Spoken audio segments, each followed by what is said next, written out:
TG Plus News edizione di Venezia, buonasera.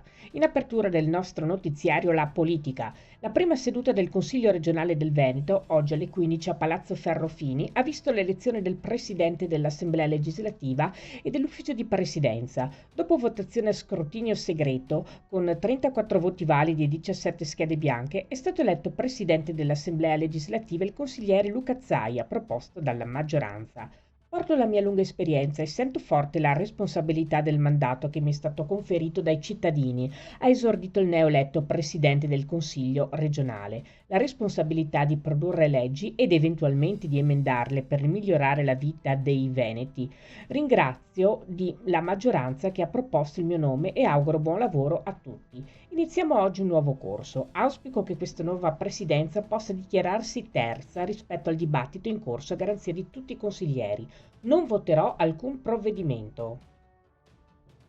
Cambiamo argomento, passiamo alla cronaca. Il questore di Venezia ha disposto la sospensione della licenza di un'attività di pubblico esercizio a Salzano. Il provvedimento di natura preventiva e cautelare è stato adottato in seguito ad alcune liti avvenute recentemente all'interno del locale, poi degenerate in rissa, per le quali si è reso necessario l'intervento dei militari dell'Arma dei Carabinieri. Da accertamenti inoltre è emerso come l'esercizio pubblico fosse luogo di frequentazione di soggetti aggravati da pregiudizi di polizia.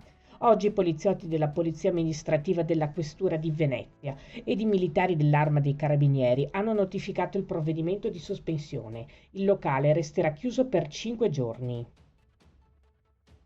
E nella serata del 13 dicembre a Mestre, i carabinieri della stazione di Marghera hanno arrestato un 32enne straniero senza fissa dimora, presunto responsabile di rapina impropria commessa in un esercizio commerciale. Nella circostanza, l'uomo è stato notato dal personale del negozio mentre usciva con 2 carrelli, senza aver pagato i capi di abbigliamento che erano all'interno e pertanto veniva rincorso dal direttore e da un dipendente, nei confronti dei quali reagiva con calci e pugni al fine di guadagnarsi la fuga. Il tempestivo intervento dei militari dell'Arma ha permesso di bloccare il presunto responsabile del reato, che sottoposto a perquisizione personale è stato trovato in possesso della refurtiva appena sottratta dal negozio.